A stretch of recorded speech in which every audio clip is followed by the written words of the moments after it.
मुझको हुआ था वनवास हुआ केवल मुझको हर निकल तलाता भाई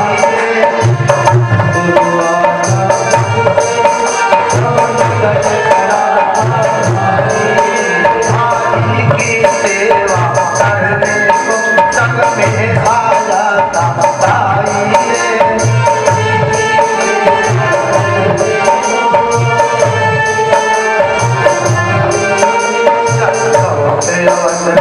जाऊंगा माता को क्या समझाऊंगा माता को पहुंचे लगन कहाँ तक उनको क्या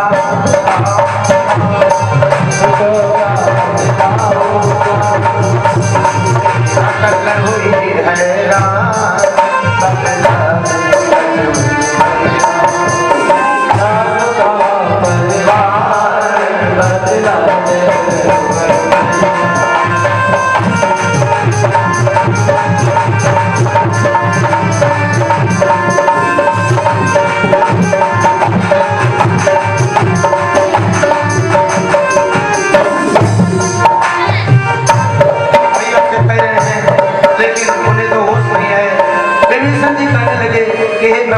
आप चिंता मत करें। हमारे लंका में सुशील नाम का वैद्य है जो आयुर्वेद का परम ज्ञानी है। आप अगर चाहें तो उसको बुलवाया जाए। आधी रात का समय है। अब आधी रात के समय शत्रु की नगरी में कौन जाएगा? हनुमान जी की तरफ मेरे राम जी देख रहे हैं और हनुमान जी कैसे जा रहे हैं सुशील को लाने के लिए, कैसे लाए हैं?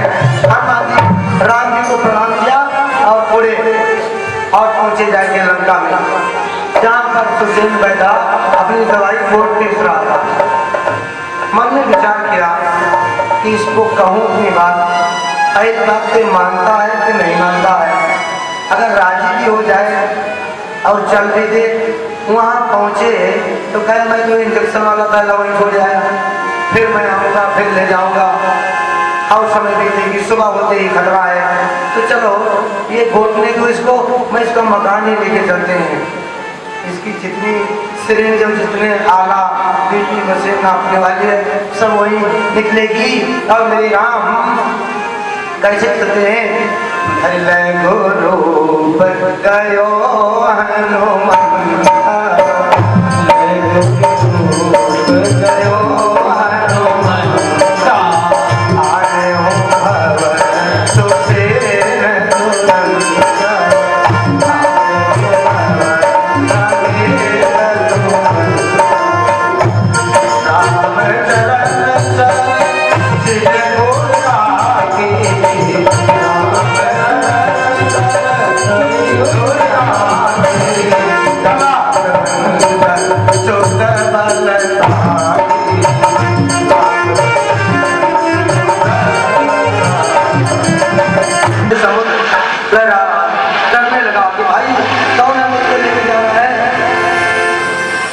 हनुमान विचार किया कि ज्यादा चिल्लाऊंगा, आवाज कहीं छोड़ दिया समझ में तो मर जाना पड़ेगा।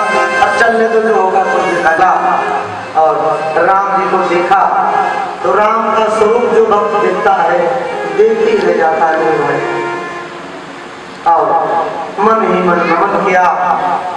मेरे राम जी कह रहे हैं कि मैया जी हमारे भाई में शक्तिमान लगा है, आप थोड़ा मेरा इलाज कर दो। डॉक्टर ने कहा, वैद्य ने कहा कि बात तो आप ठीक कह रहे हो, लेकिन मैं डॉक्टर किसका हूँ? एक तुम्हारे शत्रु का हूँ वैद्य। कहीं मैं दवा करूँ क्या? क्या हम आपको गलत दवा भी दे सकते हैं? आप मेरे ऊपर कैसे विश्वास कर रहे हो? इसको तो मैं दिखाऊँ तो ऐसे दवा दे दो, ठीक ही ना हो। तो तुम शत्रु के ऊपर के वैद्य पे इतना विश्वास कैसे कर रहे हो? बोले नहीं भाई, वैद्य का धर्म होता है, उसके लिए ना कोई मित्र है और ना कोई शत्रु है। आप मेरी मैया का उपचार करो, नारी को। यहाँ पर डॉक्टर ये वैद्य मेरे राम की पेट की थोड़ा सा परीक्षा लेना चाहता है और अपने शब्दों में कह रहा है, मैं वैद्य दसानन के घर का किस तरह तो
केवल आपकी प्रेम की परीक्षा लेगा।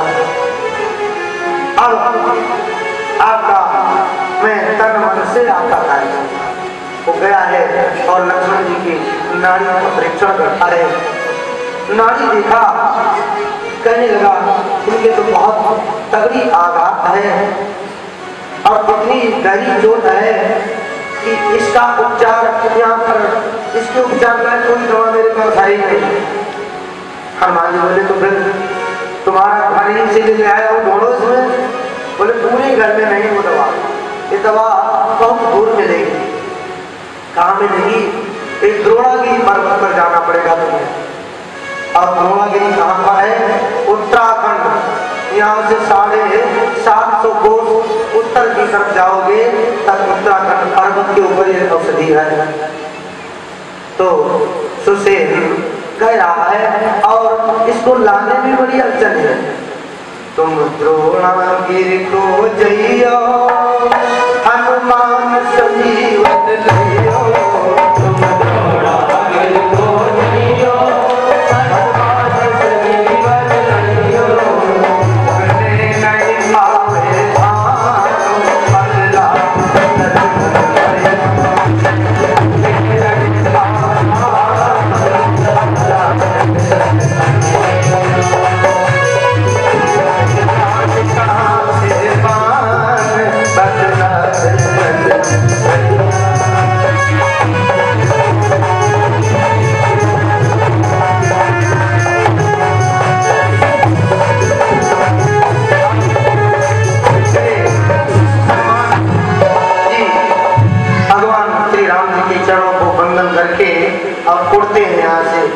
आगे की तरफ संजीवनी लाने के लिए।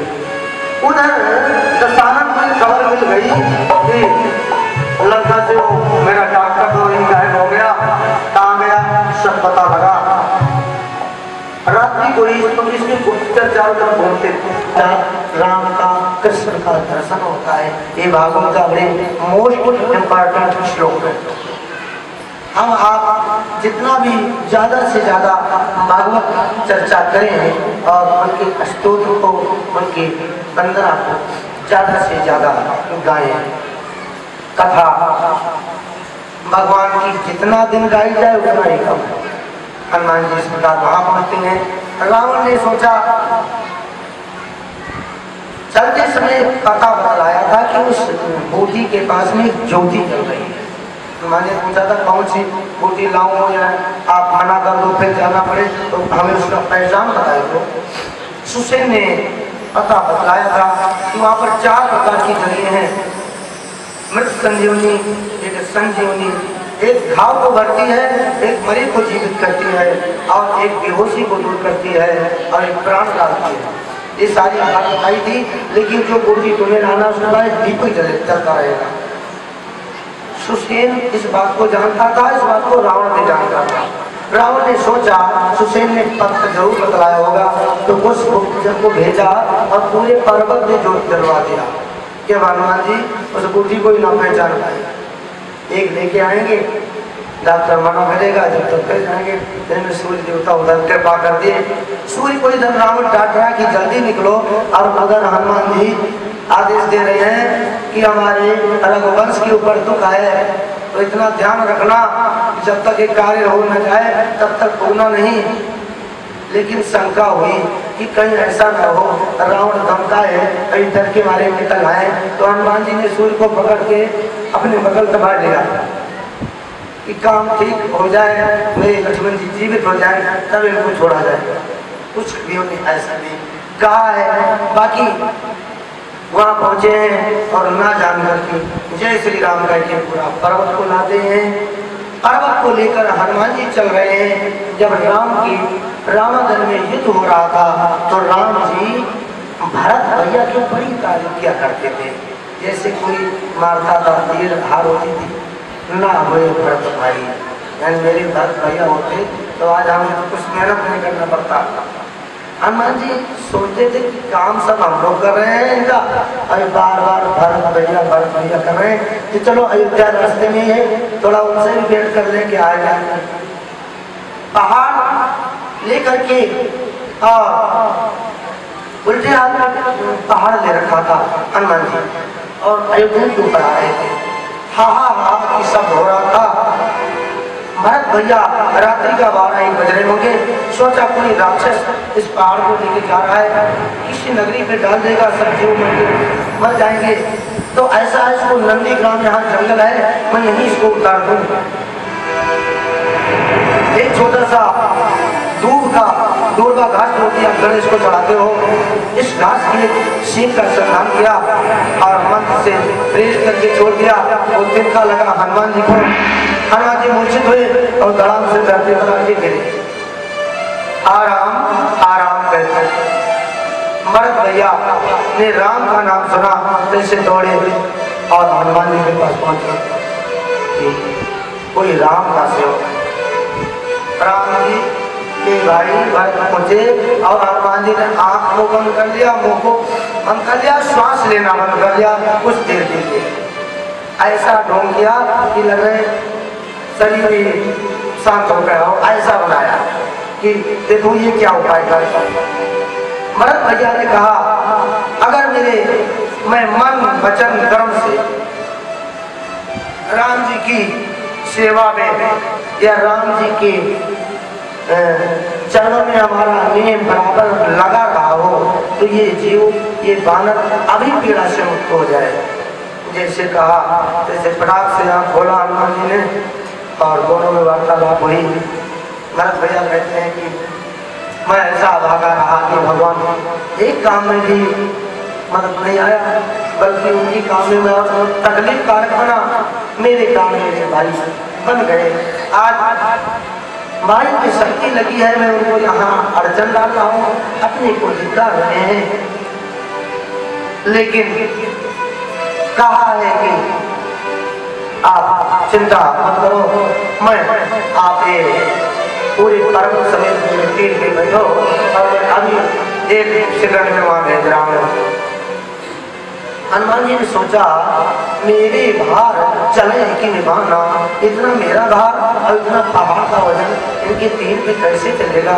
लेकिन राम जी बड़ी तारीफ करते थे, थोड़ा सा अजमाने में क्या बुराई है, चीज सामने हो फर्क लेना चाहिए। हनुमान जी पहाड़ को लेके और लड़ाते हुए धीरे से पहाड़ पे बैठने चले। तो जब तीर चढ़ाया तो तीर थोड़ा हिल रहा था। हनुमान जी ने पूछा कि भैया ये तीर तुम्हारा क्यों हिल रहा है। हनुमान जी का वजन हल्का है इसलिए। हनुमान जी का उतार तो भैया, हमें लग रहा है कि मैं और आगे न चला जाऊँ, तो आप उतार दे, मैं अपने गति से जाऊँगा। हनुमत में पूरा निर्भाग्य काम नहीं, आया रघुराई के हनुमत में पूरा निर्भाग्य काम नहीं, आया रघुराई के हनुमत में पूरा निर्भाग्य काम नहीं, आया रघुराई।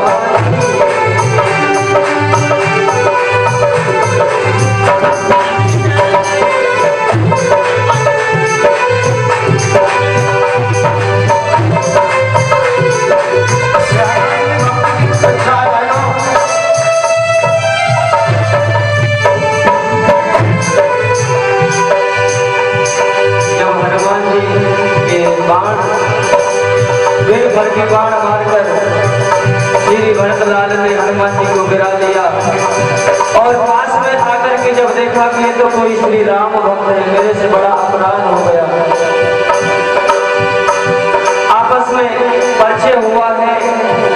मेरे भरतलाल ने हनुमान जी से किस प्रकार से कह रहे हैं कि हे हनुमान जी, क्या करूं, मेरी माँ ने बड़ा ही अपयश किया है, नहीं तो मैं भी तुम्हारे साथ ही चलता और भैया राम और लक्ष्मण की जरूर मदद करता।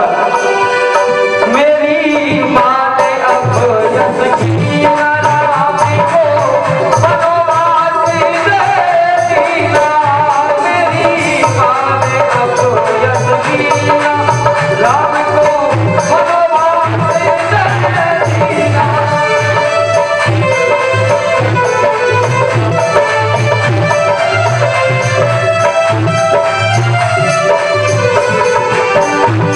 Oh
वहाँ से चले हैं और पहुँचे हैं कहाँ पर, रामादल में। कैसे, और ऊटी लेकर जैसे पहुँच रहे हैं, उधर राम जी विचार कर रहे हैं कि अर्ध रात हो गई, कभी नहीं आयो, अनुज उठाए प्रभु ही पुर लायो।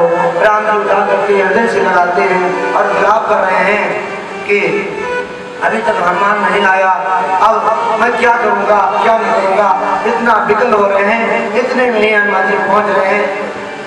दिन संजीवन लाई और तुरंत घोल पिलाई, घूमन लाई और तुरंत पिलाई, आई मुझे हर साई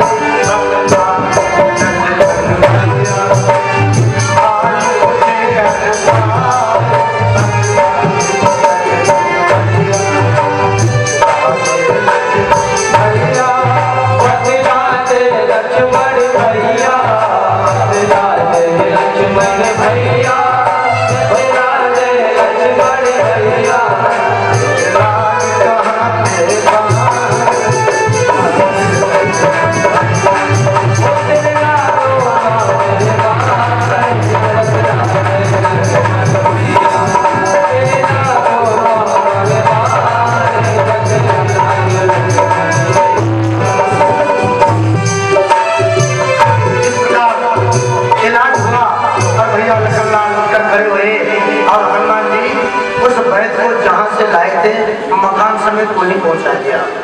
ये समाचार जब रावण ने सुना तो बहुत ही विचलित हुआ और विचलित होते हुए जैसे जैसे रात्रि निकली नहीं, ठीक 4 बजे पहुंच गया कुंभकर्ण के पास।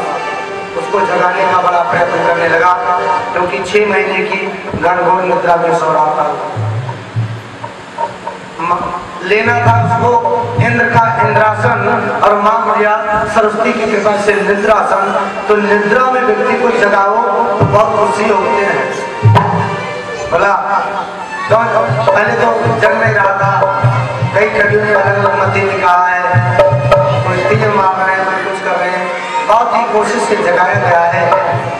और हजारों घट महेश और मद्रा उसको जगाया गया है। मज्जा का पाठ जो करते हैं उनकी बुद्धि मलिन होती है, और जब बुद्धि मलिन होती है तो जो कार्य नहीं करना होता है बंदा वही कार्य करता है। रावण की चरित्र, रावण और राम की लड़ाई का जो संग्राम का जो एक इनका खान पान है, मानव शिक्षा देता है कि मद्रा को पीना तो दूर है, छोड़ा भी नहीं चाहिए। और कुंभकर्ण को जगाया गया, सारी बात बताई। कुंभकर्ण ने समझाया है कि तुम जगत जननी जगदम्बा को हर लाए हो, अब आए हो नहीं को बतलाए हो, काम तो तुमने बहुत खराब किया। रावण ने कहा अगर तुम्हें कथा सुनानी हो तो तुम सो जाओ, फिर से मैं अपने मन पे लाया हूँ, निपट लूंगा। लेकिन भाई कुंभकर्ण चला है और कहते हैं जिस समय ये युद्ध में जा गया है इतनी बानर सेना इधर उधर भगी है, ऐसा इनका विकराल शरीर था, पहाड़ जैसे आ रहा हो।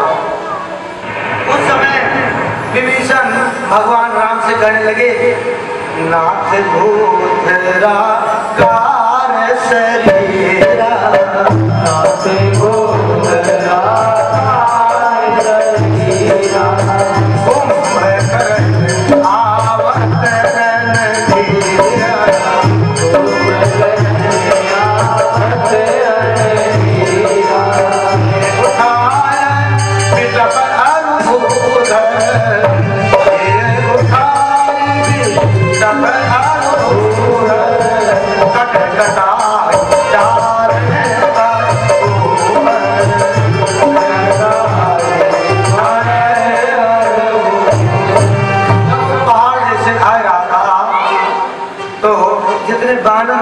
पेड़ पौधे उखाड़ लेते हैं और उसके ऊपर डालते हैं। वो कैसे लगता है जैसे धूल की मिट्टी किसी पहाड़ पे डालो मुझे पता ही लगता है, ऐसे उसके शरीर में लग रहा है। छोटे छोटे बानर भालू को उठा के जैसे तंबाकू खाने वाले जैसे ठोकते हैं फिर खाए जाते हैं। सुरती खाने वाले बना के ठोकते के बाद ऐसे वो खाया जाता है। आगे विभीषण आए, विभीषण को गले से लगता है, बोला तुम अपने जीवन को धन करते हो, लेकिन अब हमें अपना पराया नहीं सुनता है, अब तुम हट जाओ आगे से। कुछ यहाँ पर ज्ञान की बात इसने किया है और मेरे राम जी के पास में चल रहा है। रास्ते में हनुमान अंगद आदि मिलते हैं। देखो भगवान भी जितने इनके सेवक थे सबकी बल की था ये लेने दिए। बाद में ये न कहें कि हम जी भर के लड़ने नहीं पाया हूँ। अंगदादि कभी मूर्छित कई समेत सुग्रीव चला जंत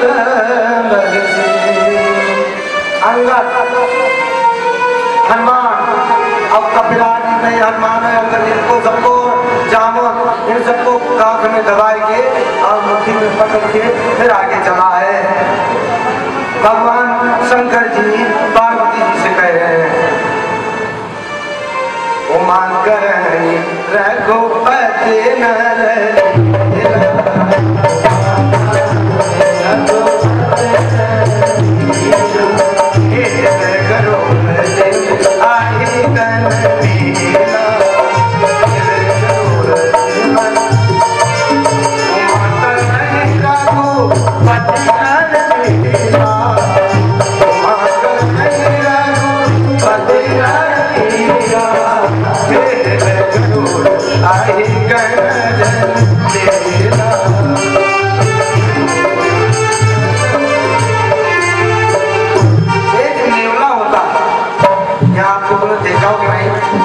यात्रा में जाने लगो, नेवला सामने आ जाए तो बड़ा अच्छा